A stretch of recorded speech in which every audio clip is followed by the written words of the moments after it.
வசுந்தரா தாஸ் காந்த குரல் பாட்டு பாடும் போது உண்மையாவே பயங்கரமா இருக்கு. அவங்க தான் ஹீரோயின், அவங்க தான் அஜித்தோட பேர். அஜித்துக்கு அடுத்து உடனடியா நம்ம பாக்குறதே அவங்க தான். 10 நிமிஷத்துக்கு ஒரு சிஸ்டம்ல வந்து உட்காந்து ஒர்க் பண்ணிட்டு இருப்பாங்க.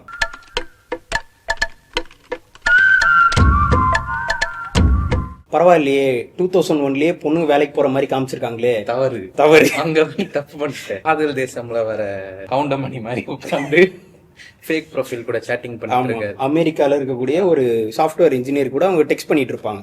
ஹீரோயினை துரத்துற ஹீரோ மாதிரி ஹீரோ துரத்துற ஒரு ஹீரோயின். அவங்க வந்து வாழ்றதுக்காக சாக கூட தயாரா இருக்க ஒரு கேரக்டர். ஃப்ரெண்டு கேட்பாங்க, நீ வந்து பொண்ணுங்களையே சொல்லி விட வைக்கிற அளவுக்கு இருக்க, நீ யாரை பார்த்து சொல்லி விடணும்னு.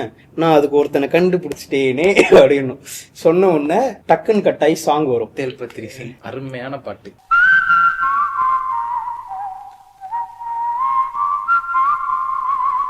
அஜித் சாரை வர்ணிக்கிறதுக்காகவே இருக்கிற பாட்டு. வசுந்தரா தாஸோட பாயிண்ட் ஆஃப் வியூல இருந்து அவங்க வந்து சீசர் போன்ற தோல். அது ஆக்சுவலா ஒரு நல்ல ஸ்கிரீன் பிளே ட்ரோப்பும் கூட. ஏன்னா 2.5 வருஷமா இவங்க அந்த ஹீரோயின் வந்து ஹீரோவை பாக்குறாங்க.